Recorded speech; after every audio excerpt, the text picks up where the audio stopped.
श्री गणेशाय नमः। श्री सद्गुरुदेवाय नमः। श्री सांब सदाशिवाय नमः। श्री लक्ष्मी नारायणाभ्यां नमः। नारायणं नमस्कृत्य नरं चैव नरोत्तमं देवीं सरस्वतीं व्यासं ततो जयमुदीरये। ध्यायेन्नित्यं महेशं रजतगिरिनिभं चारुचन्द्रावतंसं रत्नाकल्पजलाङ्गं परशुमृगभराभीतिहस्तं प्रसन्नं पद्मासीनं समन्तात् स्तुतममरगणैर्व्याघ्रकृत्यं वसानं विश्वाद्यं विश्वबीजं निखिलभयहरं पंचवक्त्रं त्रिनेत्रम्। श्री सांब सदाशिवाय नमः। संपूर्ण दर्शकों का तथा भक्तों का इस सत्संग में हार्दिक स्वागत है। शिव महापुराण वायव्य संहिता पूर्व खंड अथ त्रयोदशोऽध्यायः। ये अध्याय कल शुरू हुआ था, आज इसका दूसरा भाग है। कल्पवेद से त्रिदेवों ब्रह्मा, विष्णु और रुद्र के एक दूसरे से प्रादुर्भाव का वर्णन है। आज ये दूसरा भाग है।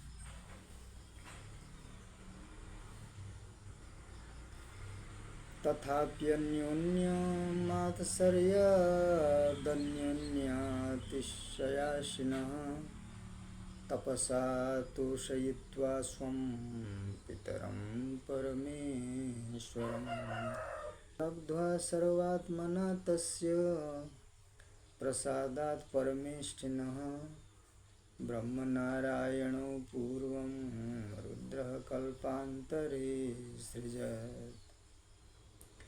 उन परमेष्ठि की पूर्ण रूप से प्रसन्नता प्राप्त कर पूर्व कल्प में रुद्र ने ब्रह्मा और नारायण को उत्पन्न किया।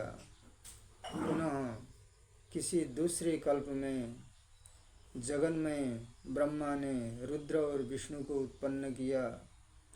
इसी प्रकार किसी अन्य कल्प में भगवान विष्णु ने रुद्र तथा ब्रह्मा को उत्पन्न किया।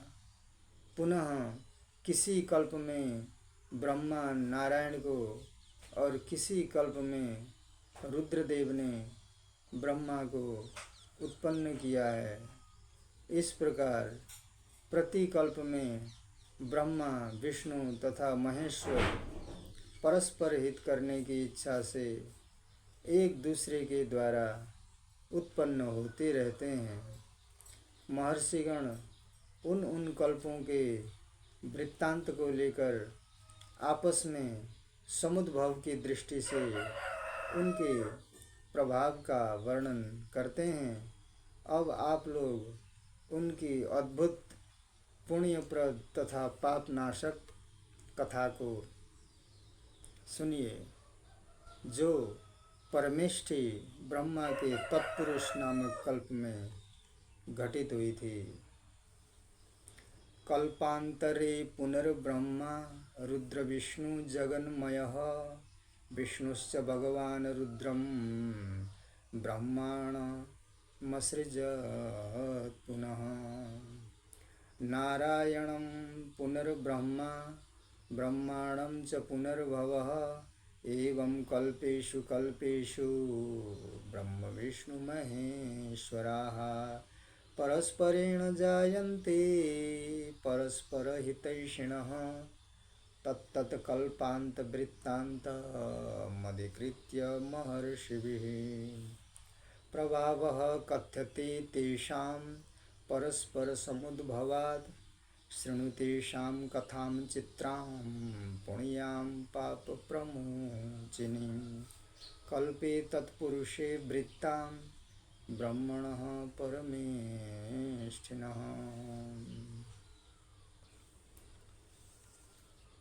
पूर्व काल में मेघवाहन नामक कल्प में भगवान नारायण ने मेघ बनकर दिव्य सहस्र वर्ष पर्यंत पृथ्वी को धारण किया।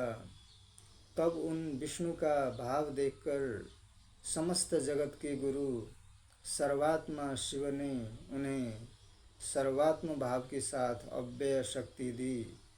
इस प्रकार सर्वेश्वर शिव से शक्ति को प्राप्त कर सर्वात्मा भगवान विष्णु ब्रह्मा को साथ लेकर जगत की रचना करने लगे। पुरा नारायणो नाम कल्पे वै मेघवाहने दिव्यं वर्षसहस्रं तु मेघो भूत्वा बहदराम् तस्य भावं समालक्ष्य विष्णुर्विश्वजगद्गुरुः सर्वः सर्वात्मभावेन प्रददौ शक्तिमव्ययाम्। शक्तिं लब्ध्वा तु सर्वात्मा शिवात् सर्वेश्वरात् तदा ससर्ज भगवान् विष्णुर्विश्वं विश्वसृजा सः। ऐसी इनकी महिमा है। ब्रह्मा विष्णु महेश्वर जो ब्रह्म परमात्मा के ही अपने ही स्वरूप हैं, इनमें कोई भेद नहीं है, ऐसा हमें समझना चाहिए। विष्णु तद् वैभवं दृष्ट्वा सृष्टस्तेन पितामहः ईर्ष्यया परया ग्रस्तः प्रहसन् निदमब्रवीत् गच्छ विष्णु मया ज्ञातं तव सर्गस्य कारणम् आवयोरधिकश्चास्ति सरुद्रो नात्र संशयः। विष्णु के ऐश्वर्य को देखकर उन्हीं से उत्पन्न होने पर भी महान ईर्ष्या से ग्रस्त ब्रह्मा जी ने हंसते हुए कहा, हे विष्णु, अब चले जाओ, मैंने आपकी सृष्टि का कारण जान लिया। वे रुद्र हम दोनों से बढ़कर हैं, इसमें संदेह नहीं है। तस्य देवादिदेवस्य प्रसादात् परमेष्ठिनः स्रष्टा त्वं भगवानाद्यः पालकः परमार्थतः। उन्हीं देवादिदेव परमात्मा के परम अभिष्ट अनुग्रह से आप भगवान इस जगत के आदि सृष्टा और पालक हैं। तब से मैं भी देवताओं के नायक रुद्र की आराधना कर आपके साथ संपूर्ण जगत की सृष्टि करूँगा, इसमें संदेह नहीं है। अहम च तपसाराध्य रुद्रम त्रिदशनायकम त्वया सह जगत सर्वं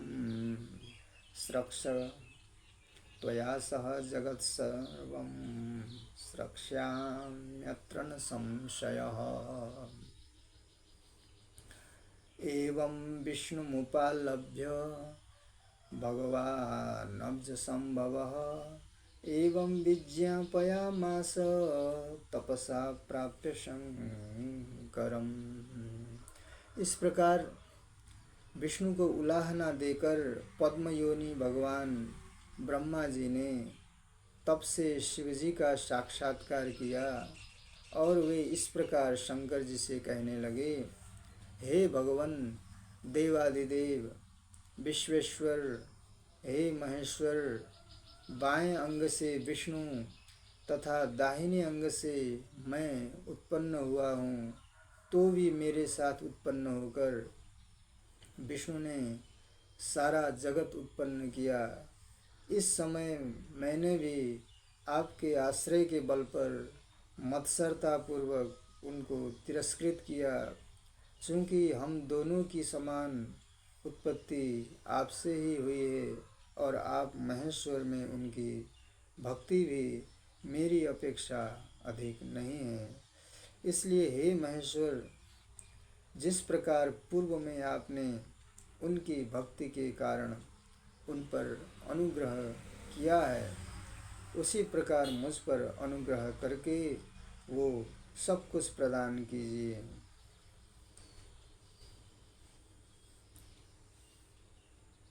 भगवन् देव देवेश विश्वेश्वर महेश्वर, तव वामाङ्गजो विष्णुर्दक्षिणाङ्गभवोऽहं, मया सह जगत् सर्वं तथाप्यसृजदच्युतः, संवत्सरादुपलब्धस्तदाश्रयबलान् मया। मद्भावान्नादिकस्तेति भावस्त्वयि महेश्वरि, त्वत्त एव समुत्पत्तिरावयोः सदृशी यतः। तस्य भक्त्या यथा पूर्वं प्रसादं कृतवानसि, तथा ममापि तत्सर्वं दातुमर्हसि शङ्कर। इति विज्ञापितस्तेन भगवान् भगनेत्रः, न्यायेन वै ददौ सर्वं तस्यापि स घृणानिधिः। इस प्रकार उनके द्वारा प्रार्थित दयानिधि भगनेत्र नाशक भगवान शिव ने न्यायतः उन्हें भी सारी शक्ति प्रदान की। लब्ध्वैवमीश्वरादेव ब्रह्मा सर्वात्मतां क्षणात्, त्वरमाणोऽथ संगम्य ददर्श पुरुषोत्तमम्। इस प्रकार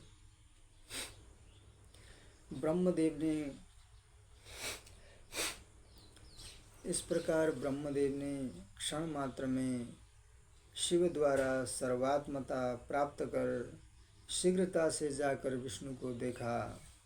वहाँ क्षीर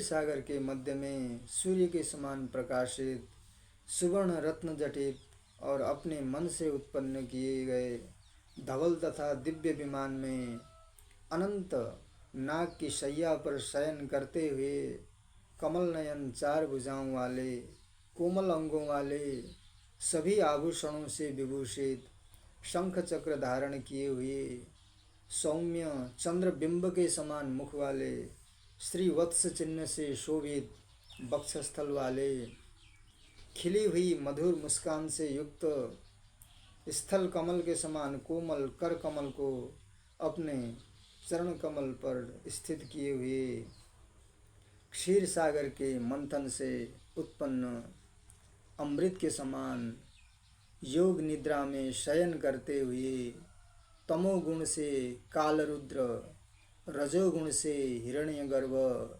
सत्वगुण से सर्वव्यापक विष्णु तथा निर्गुण होने से साक्षात परमेश्वर रूप उस पुरुष भगवान विष्णु को देखकर ब्रह्मा जी ने साभिमान ये कहा, हे विष्णु, जिस प्रकार पूर्व समय में आपने मुझे ग्रस लिया था, उसी प्रकार मैं भी आपको ग्रसता हूँ।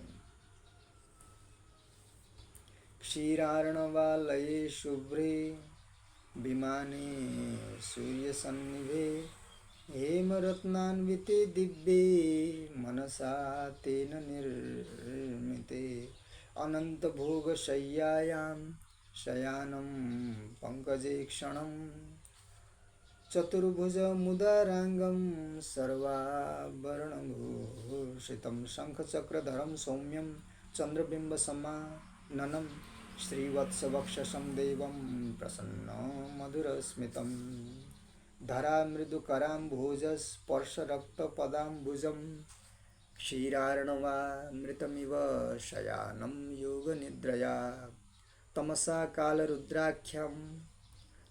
कालरुद्राख्यां रजसा कनकाण्डजं, सत्त्वेन सर्वंगं विष्णुं निर्गुणत्वे महेश्वरम्।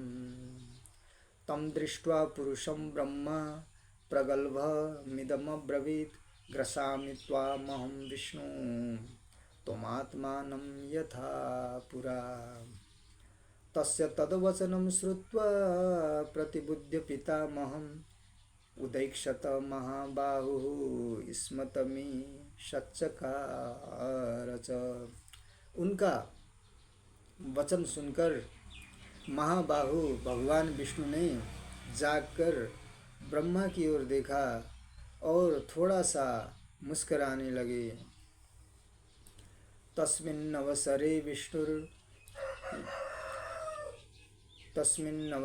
विष्णुर्ग्रस्तस्तेन महात्मना सृष्टश्च ब्रह्मणा सद्यो भ्रुवुर्मध्यादयन्नतः। उसी समय उन महात्मा ब्रह्मा ने विष्णु को ग्रस लिया, किंतु वे तत्काल ही ब्रह्मा के भ्रू मध्य से बिना यत्न के ही प्रकट हो गए। उस समय साक्षात निराकार भगवान चंद्रमौली ने उन दोनों की शक्ति देखने के लिए साकार रूप धारण कर लिया। तस्मिन्नवसरे साक्षात् भगवान् इंदुभूषणः शक्तिं तयोरपि द्रष्टुमरूपो रूपसा। तस्मिन्नवसरे साक्षात् भगवान् इंदुभूषणः शक्तिं तयोरपि द्रष्टुमरूपो रूपमा स्थितः। प्रसादमतुलं कर्तुं पुरा दत्तवरस्तयोः आगच्छत् तत्र यत्रेमौ ब्रह्मनारायणौ स्थितौ। पूर्व समय में उन्होंने दोनों को ही वर प्रदान किया था, इसलिए उन पर अतुल अनुग्रह करने के लिए वे वहाँ आए जहाँ ये दोनों ब्रह्मा तथा विष्णु स्थित थे। अथ तुष्टुवतुर्देवं प्रीतौ भीतौ च कौतुकात् प्रणयमतुश्च बहुशो बहुमानेन दूरतः। तब उनके इस कौतुक से प्रसन्न एवं भयभीत वे दोनों दूर से ही शिव जी की स्तुति करने लगे और समान पूर्वक उन्हें बारंबार प्रणाम करने लगे। भवोऽपि भगवानेतावनुगृह्य पिनाकधृक् सादरं पश्यतोरेव तयोरन्तरधीयत। पिनाकधारी भगवान सदाशिव भी उन पर अनुग्रह करके उन दोनों के आदरपूर्वक देखते देखते अंतर्धान हो गए। इति श्री शिव महापुराणे सप्तम्यां वायवीय संहितायां पूर्वखंडे ब्रह्म विष्णु सृष्टिकथनं नाम त्रयोदशोऽध्यायः। शिवार्पणमस्तु शिवार्पणमस्तु शिवार्पणमस्तु।